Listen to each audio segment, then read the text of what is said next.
हिंदुस्तान उस पल का गवाह बना जब देश के प्रधानमंत्री नरेंद्र मोदी ने राष्ट्रपति भवन के परिसर से तीसरी बार शपथ लेकर देश की बागडोर संभाली। मोदी की शपथ का first day first show hit रहा, लेकिन मोदी की इस शपथ ने विरोधियों की बेचैनी को बढ़ा दिया है, क्योंकि मोदी ने अपने कैबिनेट 3.0 में जिन चेहरों को जगह दी है वो चेहरे आने वाले वक्त की सियासी तस्वीर को बदल देने वाले, क्योंकि मोदी ने इन चेहरों को चुनने में जीत का एक सीक्रेट फॉर्मूला सेट किया है। आपको बताते हैं हमारी रिपोर्ट में।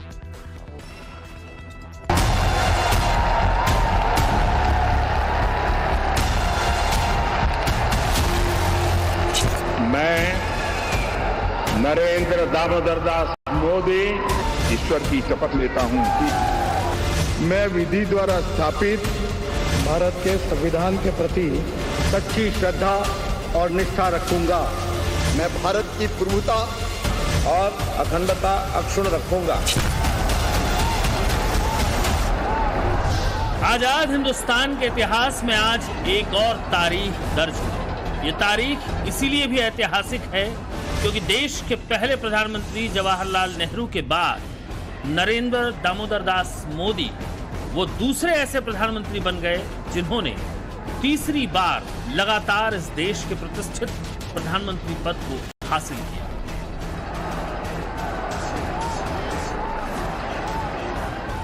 अठारहवें लोकसभा चुनाव में एनडीए ने 292 सीटें जीतकर विपक्ष के इंडिया गठबंधन की 232 सीटों के आंकड़े को पछाड़ते हुए एक मजबूत सरकार बना ली। मैं नरेंद्र दामोदर दास मोदी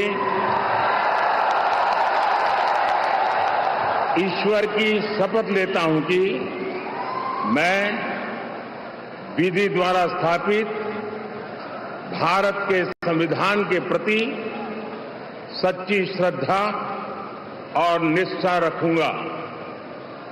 मैं भारत की प्रभुता और अखंडता अक्षुण्ण रखूंगा। मैं संघ के प्रधानमंत्री के रूप में अपने कर्तव्यों का श्रद्धापूर्वक और शुद्ध अंतःकरण से निर्वहन करूंगा। देश के विकास के लिए नए प्रण के साथ मोदी 72 मंत्रियों की बड़ी टीम के साथ आगे बढ़ने जा रहे हैं। मोदी ने अपने कैबिनेट को काफी मंथन के बाद एक संतुलन देने की कोशिश की है। ये संतुलन इसीलिए क्योंकि इस बार बीजेपी बहुमत के आंकड़े से 32 सीट पीछे है। लिहाजा जिन सहयोगियों के दम पर सरकार बन रही है उनका साथ पूरे 5 साल बना रहे, इसीलिए उनकी भागीदारी को सुनिश्चित किया गया है। ये इतिहास रहा है कि देश का चुनाव चाहे जिन मुद्दों के आधार पर लड़ा जाए, लिहाजा जातियों का जो समीकरण होता है वो चुनाव में जीत और हार के बीच का एक बड़ा फैक्टर होता है। लिहाजा कैबिनेट में काबिलियत के साथ साथ जातियों को साधने की भरपूर कोशिश होती है। बात उत्तर प्रदेश की ही कर लें तो इस बार 80 सीटों वाले उत्तर प्रदेश में अगर बीजेपी को 33 सीटें और समाजवादी पार्टी को 37 सीटें मिली हैं, तो उसके पीछे समाजवादी पार्टी की सोशल इंजीनियरिंग को क्रेडिट दिया जा रहा है। साल 2019 में जब मोदी ने प्रचंड बहुमत से सरकार बनाई, तब उत्तर प्रदेश के 9 सांसदों को नरेंद्र मोदी सरकार में शामिल किया गया। इनमें 4 को कैबिनेट मंत्री, 2 को स्वतंत्र प्रभार राज्य मंत्री और 3 को राज्य मंत्री के रूप में शपथ दिलाई थी। यूपी के नतीजों का असर कहें या कुछ और, लेकिन इस बार मोदी ने बीजेपी के 6 और 2 सहयोगी दलों के सांसदों को कैबिनेट में जगह दी है। मोदी ने किस तरह से यूपी में जातियों को साधा है, अब जरा उसे समझिए। यूपी में सबसे बड़ा नाम है राजनाथ सिंह का, जो लगातार तीसरी बार मोदी कैबिनेट का हिस्सा बनने जा रहे हैं। लखनऊ सीट का प्रतिनिधित्व करने वाले राजनाथ सिंह ठाकुर जाति से हैं। यूपी के चुनाव में इस बार राजपूतों का मुद्दा भी गर्म रहा। ऐसे में जातीय समीकरणों के लिहाज से राजनाथ का नाम होना अहम है। महाराजगंज से सांसद पंकज चौधरी को मोदी कैबिनेट में जगह मिली है, जो कुर्मी समाज से हैं। बीएल वर्मा जो राज्यसभा सांसद हैं और ओबीसी समाज से आते हैं, उन्हें भी मोदी कैबिनेट में जगह मिली है। इसके अलावा जितिन प्रसाद भी मोदी कैबिनेट में शामिल हैं, जो कि ब्राह्मण हैं और उन्होंने पीलीभीत से जीत दर्ज की थी। वहीं आगरा से दलित चेहरा एसपी सिंह बघेल को भी मोदी कैबिनेट में जगह मिली है। इसके अलावा सहयोगी दलों में आरएलडी के जयंत चौधरी जो जाट समुदाय का प्रतिनिधित्व करते हैं, इस बार उन्होंने 2 सीटें बिजनौर और बागपत एनडीए के खाते में दी हैं। उन्हें भी पहली बार मंत्रिमंडल में जगह मिल रही है। इसके अलावा अपना दल की अनुप्रिया पटेल जो कि यूपी के मिर्जापुर से सांसद हैं, दूसरी बार मोदी मंत्रिमंडल में शामिल किया जा रहा है। अब आइए 38 सीटों वाले महाराष्ट्र। मोदी कैबिनेट 3.0 में महाराष्ट्र से जो चेहरे शामिल किए गए, उनमें सबसे बड़ा नाम है नितिन गडकरी का। मोदी के भरोसेमंद चेहरों में गडकरी का नाम ऊपर है। जातियों के लिहाज से देखें तो गडकरी ब्राह्मण समाज से आते हैं। वहीं महाराष्ट्र से दूसरा बड़ा नाम पीयूष गोयल का है। मुंबई नॉर्थ सीट से बनिया समाज का प्रतिनिधित्व करने वाले पीयूष गोयल लगातार तीसरी बार मोदी के कैबिनेट में शामिल हुए हैं। अगला नाम है रक्षा खड़से का, जो रावेर सीट से जीती हैं और ओबीसी समुदाय का प्रतिनिधित्व करती हैं। अब आइए एनडीए के सहयोगी Republican party of India Athawale पर। इस पार्टी ने लोकसभा चुनाव नहीं लड़ा, लेकिन दलित चेहरा होने के नाते और अपनी पार्टी के एकमात्र राज्यसभा सांसद अठावले को भी मोदी कैबिनेट में जगह मिली है। वहीं दूसरी सहयोगी पार्टी शिवसेना से प्रताप राव जाधव को मोदी कैबिनेट में जगह मिली है। प्रताप राव जाधव बुल्ढाना से शिवसेना के सांसद हैं और ओबीसी समुदाय को रिप्रेजेंट करते हैं। बतौर मंत्री अब आपकी क्या क्या जिम्मेदारियां होंगी, किस तरह से जिम्मेदारियां बढ़ भी जाएंगी?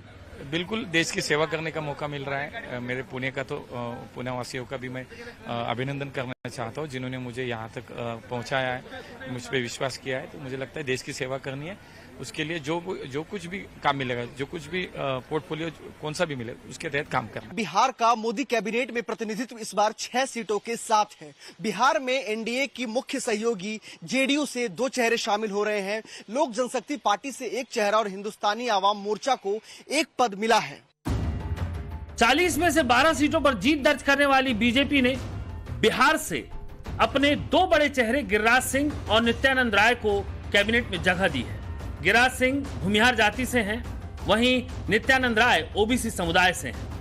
तो इसके उलट 12 सीटों के साथ किंग मेकर की भूमिका में आई एनडीए की सहयोगी जेडीयू के सवर्ण चेहरे लल्लन सिंह और भारत रत्न कर्पूरी ठाकुर के बेटे और ओबीसी चेहरे रामनाथ ठाकुर को मोदी कैबिनेट में जगह मिली है।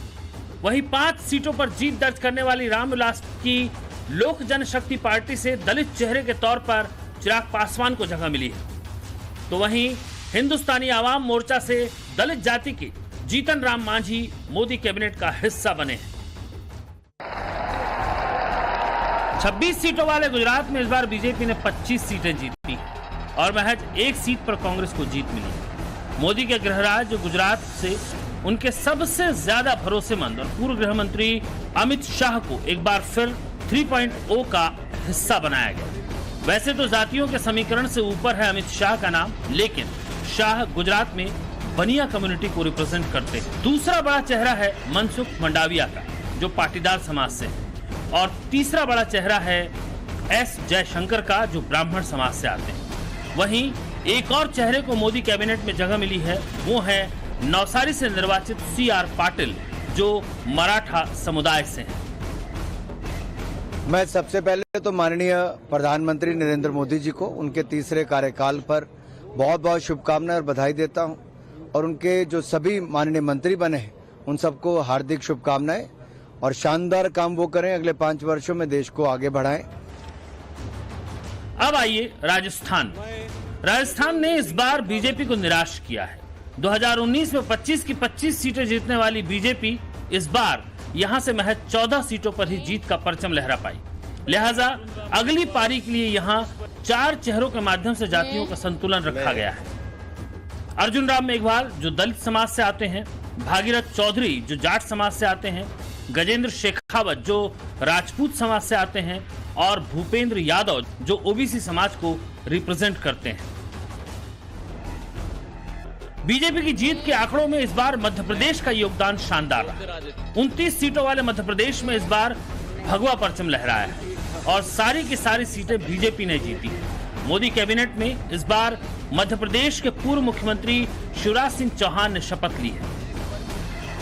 शिवराज सिंह ओबीसी जाति से आते हैं और सरकारी आंकड़ों के मुताबिक मध्य प्रदेश में सबसे अधिक 50.09% आबादी ओबीसी की है। लिहाजा शिवराज सिंह चौहान का मोदी के कैबिनेट 3.0 में शामिल होना 91 तरह की पूरी ओबीसी जातियों के लिए बड़ा मैसेज है। वहीं मोदी 3.0 में ज्योतिरादित्य सिंधिया को भी जगह मिली है। सिंधिया कुर्मी समाज से आते हैं। इसके साथ ही सावित्री ठाकुर को भी जगह दी गई है, जो अनुसूचित जाति जनजाति से ताल्लुक रखती है।